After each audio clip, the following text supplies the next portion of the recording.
Awesome. Morning, church. I hope you're doing well. I can't think of a better song to lead into the message this morning. If you're new to our church, welcome. We're so glad that you have chosen to check in with us. My name is Matt, one of the pastors on staff here.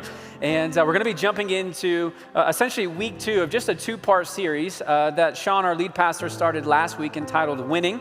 And we're going to get into that in just a second. But hey, a couple of announcements and just some informational things I want to give to you that are important for you to know. The first one is this. Starting next Sunday, we're going to be adding one additional online service on Sunday nights. And it's going to be at 7:30 p.m. Again, this is starting next Sunday.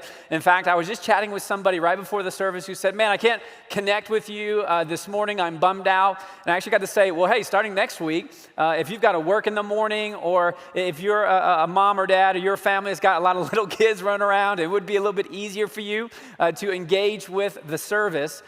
Just wait till Sunday night at 7:30, have dinner, put the kids to bed, and then you and your spouse can jump on. And so that'll be starting next week. Want to let you know about that, and we're excited to be able to launch that. Also, we're going to be launching another series, or another round, essentially, of Rooted. And Rooted is our onboarding ramp for our groups ministry. It's just 10 weeks. I want to encourage you that if you're not part of a Rocky group right now, or if you've never gone through our Rooted group environment, this would be an incredible opportunity for you to jump in and be a part of it. We have some of the greatest facilitators, and over 10 weeks, you're going to go through some of the best content on Jesus and his church and his mission, which is what we're going to be talking about this morning. So you don't want to miss that, and it's just going to be a great time for you. So especially with all the things that you won't be able to do this summer, this would be a great thing for you to do. So you can go to our website, Rocky.Church/rooted, and that's going to be launching on June 11th. So you still have got a couple weeks to register, but I want to encourage you even today to go and do that. And last but not least, we usually take communion during our service, during our streams, but this morning we want to encourage you to take communion wherever you are, with those who you are with after the service. So you got plenty of time to go get some juice and some bread, and then to do that after the service this morning. Now, to begin our time together, I want to kind of use a question that I've been asked many, many times over the last couple of weeks, especially over the last couple of days in light of Trump's press conference that many of you saw on Friday. And here's the question that we've been getting asked: when are we getting back into the building? When are we getting back into the building? Matt, when are we going to be with you in the building, live with you? When are the buildings going to be opening up?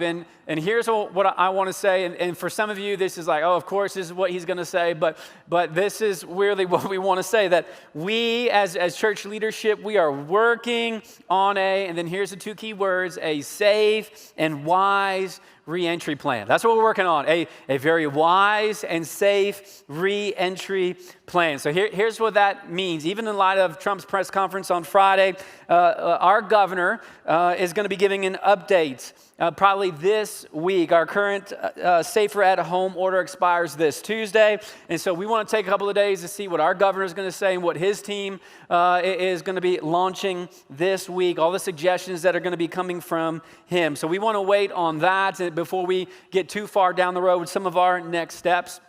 And here's another thing I want us to be thinking about. That re-entry, all right, re-entering into our buildings, re-entering into a live church gathering is just going to be far more complicated than closing it was. I mean, closing it, you just say we're closed, but for re-entry, it's just going to be a little bit more complicated. So it's going to take a little bit of time, and I know some of us, listen, nobody's more excited and anxious to get back in the building live with you, but it's going to take some time. There's some things we're going to have to probably work out and work through, things like, socially distanced worship, and how's that going to work, and then kids ministry, what are we going to be doing there, and then, how do we keep sanitizing our facilities and staying up with the standards, and what are going to be the maximum capacities that we're going to be allowed to have people in our building. And then, of course, the big questions everybody's asking, you know what that question is? The mask, right? I mean, when we get back into our buildings, is it still going to be a season where we're going to have a mask on? I was just talking to someone last week and said, I can't wait to get back in the building. And I said, well, what if you have to wear a mask? And they go, well, I'm not coming. I'm not coming if we got to wear a mask. So there's just a lot of things that we have to work through. All that's going to take some time to game plan. But here's what I want to say. I can assure you that we will do our best as church leadership to communicate well. We're going to do our best to communicate well. You can expect some updates from Sean, our lead pastor, this week. We're going to communicate well. We're going to give you the details as we're able to release them to you as far as considering the future plan, all right? We want to get back in the building. We know many of you want to get back in the building. We love worshiping together, but we want to come up with a wise and safe plan that makes sense in light of all the restrictions. So more conversation is coming, more information is coming, so keep a tab on our social media this week. Now, in light of all of that, I would give that information to you no matter what the topic of the message is, but it just so happens today, the topic of the message is about the mission of the church, and it's kind of tied to this question of when are we going to be able to get back into our building. So let me just say this, and this is a message you need to stick with me for the next 20 minutes, all right? Don't check out because you're going to be tempted if I say something you don't like to click the button, then you leave, and then you just start running your mouth to everybody and saying things that aren't true. So you got to stay with me for the next 20 minutes because I'm going to create a little tension in my heart and a little tension in your heart because I want us to look at really a core truth when it comes to the mission of the church. So let me just say this, all right? Just stick with me. The next 60 seconds might be a little painful for some of us, but here it is. Re-entry for church gatherings, all right? Getting back into our buildings. Re-entry for church gatherings is not the mission of the church. It's not the mission of the church. It's not the mission. And just because we can, just because if we get to a place where we can with all these restrictions, doesn't mean we should. That's actually a great life principle, not just when it comes to church gathering. Just because you can doesn't mean you should. You should use that in your finances, in your marriage, in your friendship. Just because you can doesn't mean you should. And just because somebody says we can get back into the building, albeit with a lot of restrictions, doesn't mean we should. And here's why. And you're thinking, oh, Matt's anti-gathering, and I'm not. But here's why. Here's something to think about. Because the mission of the church isn't the gathering. You could actually gather together as a church on Sunday morning and still fail in the mission that you were called to. This is why I can say the mission of the church isn't the gathering on Sunday. You can actually gather on Sunday and still lose. You can still lose just by gathering on Sunday because the mission of the church isn't the gathering on Sunday. And that's a humbling thought. And that's something that you should think about. That's something that I should think about. And again, let me just say, the day that we get to gather together in our buildings, I will lose my ever-living mind. And if you know me, you know that to be true. I am amped and pumped to be in this worship auditorium with hundreds, if not 1,000 people. I cannot wait for it. I'm thinking about it. I'm dreaming about it. And in the next breath, to create a little bit of tension in your heart and my heart this morning that I think is healthy, we cannot make that the win for the church during this COVID season. It's not the win. And we got to be really careful because when we do this all the time as church folk, we create wins that aren't the win. We set our attention and our focus on something that very well may be good, but in the context of the mission of the church, I'm telling you, friends, this morning, that is not the win. There are bigger wins to be had. We should think about that. Also, I in a loving way, I just like to say, before this COVID crisis, if you just looked at the church and what we were doing and what we weren't doing and how people were interacting with the church on Sunday mornings, clearly Sunday morning wasn't the win. Most of the Christians in our country, those who call themselves evangelicals, they were only attending a church gathering 1.4 Sundays a month. 1.4. We weren't even getting to the gathering on a consistent basis. I mean, before this season, we were preaching messages, encouraging people, saying, listen, you got to be here on Sundays, right? To be encouraged and equipped for the mission that God has called you to, and that is the good reason to gather. But people weren't showing up at the gatherings on Sunday morning. It wasn't the win in their life. And yet, in this really difficult season, I think this is an opportunity for us to be reminded of the most important thing, especially when it comes to the mission of the church. So here's my caution this morning. Let's be careful that we don't make the win for the church something that it's not. Let's be careful. The reminder is that the church is not a building. That the church is a group of people who are like-minded about Jesus, and they get excited about loving people. That's our mission. Our mission statement here at Rocky is to know Jesus and love like him. We want to do everything we can do to become more like Jesus, and then we want to go love some people.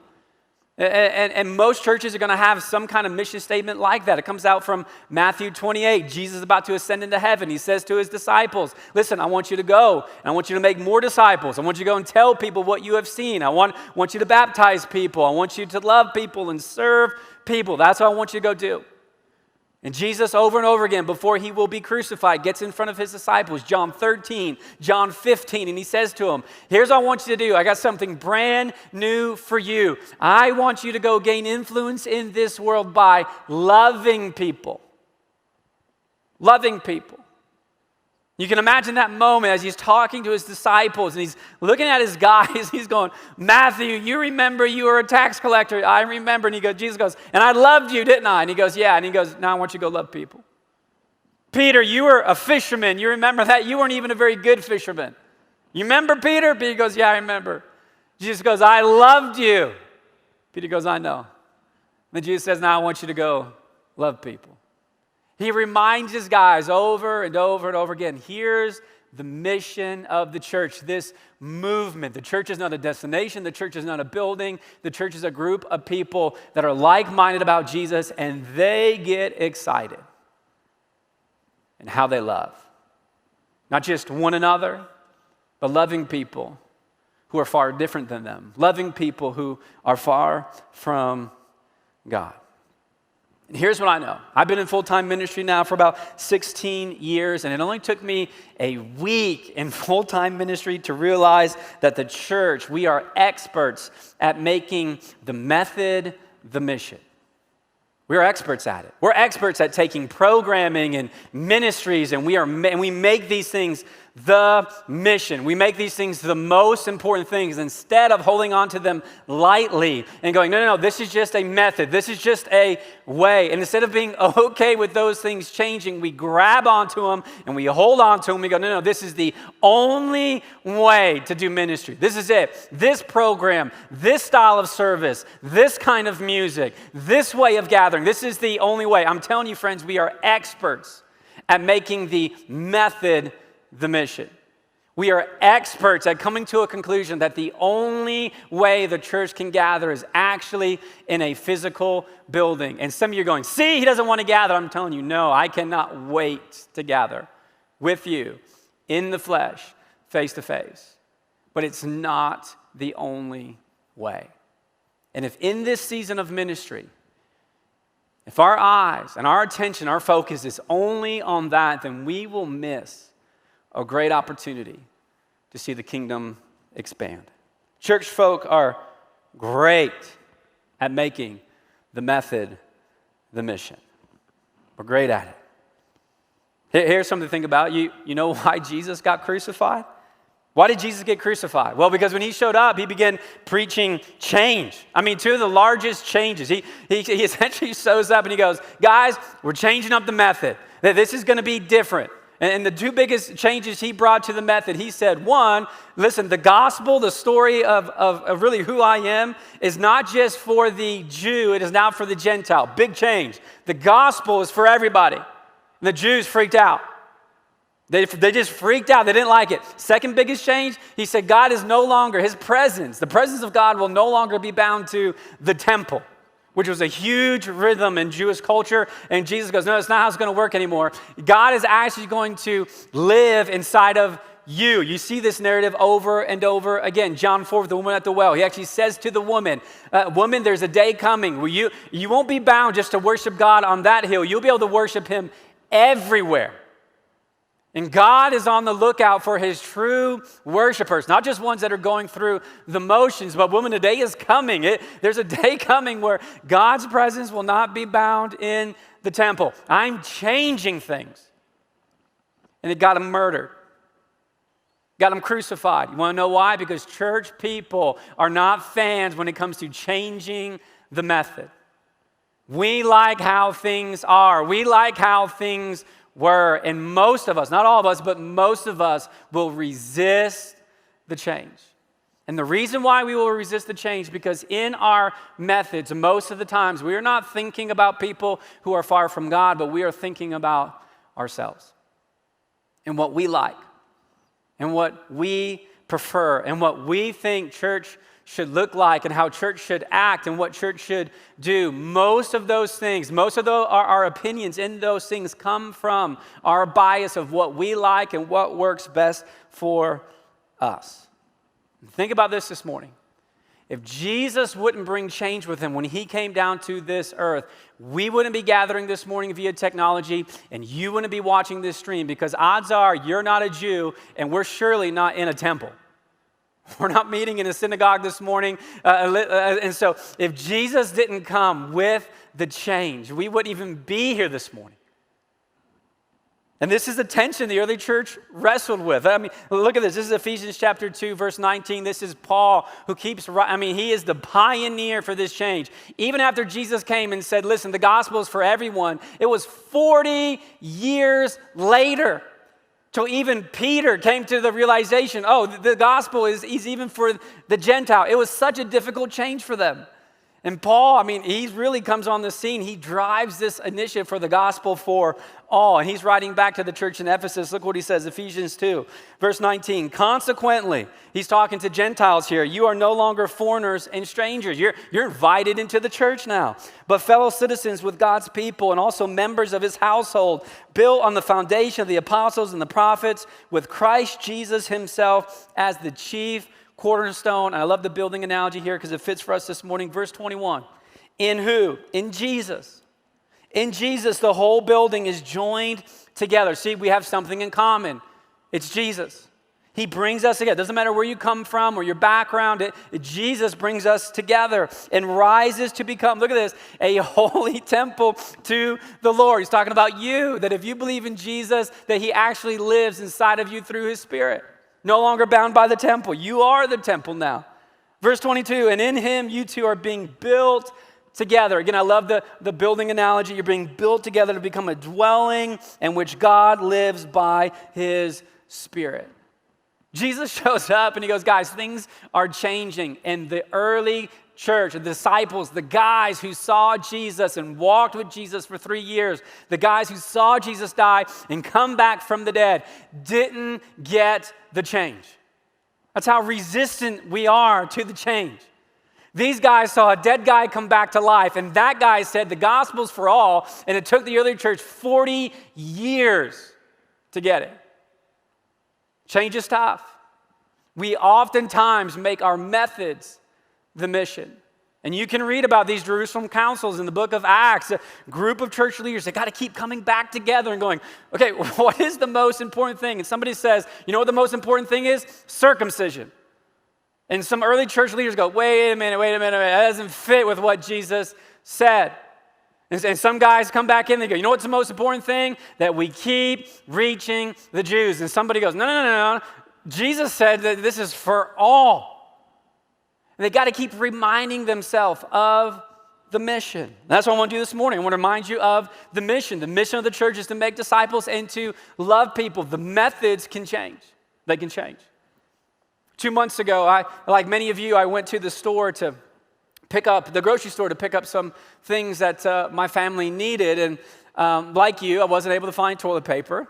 And one of the other things that I couldn't find when I went to the store, we're big pancake people at the Cote house. We love pancakes. We love doing breakfast for dinner. We're huge breakfast people, so we love us some good, pancakes, Crusties, they're the best. And so I go to the pancake aisle, and friends, I'm not lying to you. There is not one box of pancake mix. Not one. You ruined my breakfast. All right, you took all the pancake mix. I don't even get it, but you took all of it. And that Safeway, there is no pancake mix for breakfast. Now, in this story, the mission is breakfast.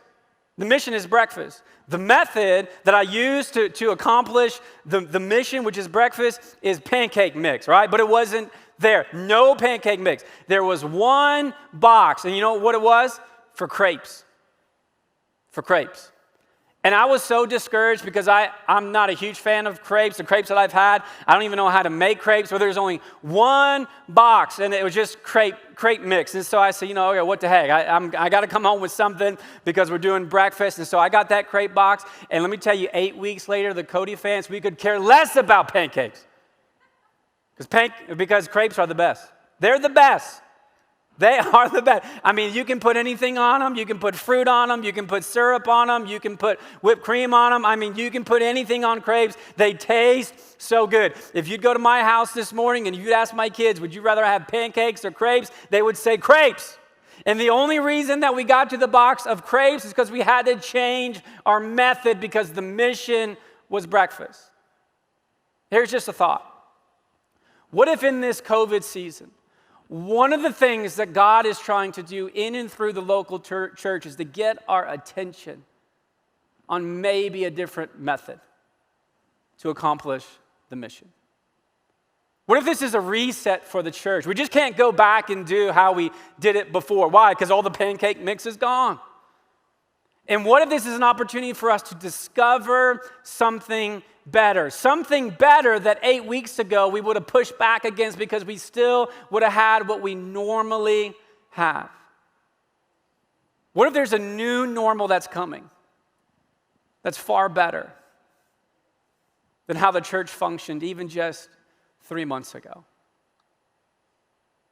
And what if that way will actually help us, not hurt us, even though it's different? What if it will actually help us in the mission that God has called us to? We gather on Sunday mornings to be encouraged and equipped for the mission.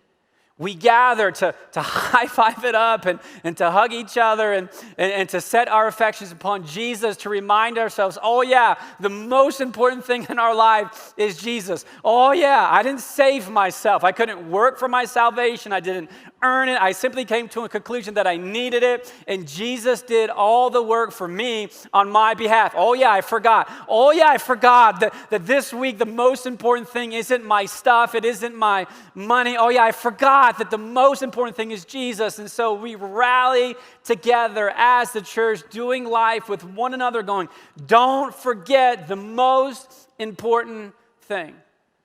And this morning, friends, the reminder is the most important thing isn't the method, it's the mission. It's the heart of God to reach and to save what is lost. Jesus himself said, I did not come for the healthy, but I came for the sick. And friends, there's a lot of people right now, right where you live, living right beside you, who are hurting, who have lost jobs, who don't know how they're going to pay their bills this week. They don't know how they're going to buy groceries next month. And what a shame it would be for the church to miss out. What a shame it would be for the church to be more concerned that the biggest discussion for us would be how we're going to get back into our buildings. Meanwhile, there are people who are hurting all around us. I'm with you. I can't wait to get back in our building. But there's better questions to be asking right now. Like, how can we help? How can we help the people that are around us? How can we serve? How can we love? There are better questions to be asking. And I'm telling you, if we will answer those questions, they will lead us to methods to accomplish our mission that we've never tried before. And all the meanwhile, we're going to keep working on getting back in our building, but getting back in the building isn't the mission. Knowing Jesus and loving people is. And this is an incredible season to love people. Let's take the eyes off ourselves and let's put them on our neighbors. Let's put them on our coworkers. Let's put them on our friends. Let's put them on our family. Let's put them on the person who doesn't have enough money to get gas this week. Let's put it on the person who just lost a loved one who won't be able to have a funeral for weeks or months down the road. Let's put it on those who are far from God, who are almost suffocating because they need a better story than the one the world is currently telling. Let's be a church that shows up now. And let's stop being a church that keeps talking about the old days. Let's stop being a church that is not okay with change, but let's be a church, friends, that's willing to do just about anything short of sin for the sake of one more person coming to a knowledge and understanding of who Jesus is. We've got a song that we're going to sing here in just a minute. It's a great song. It's called The Church by Elevation. It kind of sums up this whole message with being the church that is here and now. But let me just give you this last scripted thought, all right? Just so you don't click off of this morning, go, Matt hates the church and he doesn't want to gather, and I hope you've heard my heart this morning. I can't wait to gather. But here's the statement that I wrote. I am looking forward, not just as a follower of Jesus, not just as a leader in the local church, but I mean in all the different areas of my life. I am looking forward to whatever the new normal will be for you and me. I'm looking forward to it. And I want to get there sooner than later. Man, I want to get there. I want to get through this, and I want us to be able to make decisions and to figure it out, and I trust that we will. We'll figure it out, and we're going to get there, right? And I can't wait to get there, but I'm looking forward to whatever the new normal is, and I can't wait to be with you on Sunday mornings to gather with one another, to be encouraged and equipped to accomplish the mission that God has called us to. But, and here's the pause this morning, but, let's not miss this opportunity to gain insight and perspective for the future. Let's not miss the opportunity that we have been given to think outside the box. Let's not miss the opportunity for clarity, for what does it look like, not for the church 50 years ago, but for the church here and now to accomplish the mission that we've been called to. Let's be okay. Let's cheer change. Let's rally with new methods and new ways to getting influence in the lives of people who have yet to discover who Jesus is. Let's not settle on just getting through. Let's not settle with just trying to make it through and then getting back to the old normal. Let's not settle, but instead, let's find some delight in the opportunity to make things better.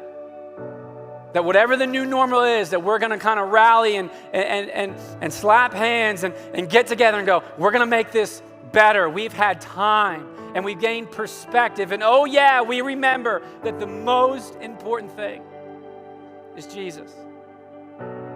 It's Jesus.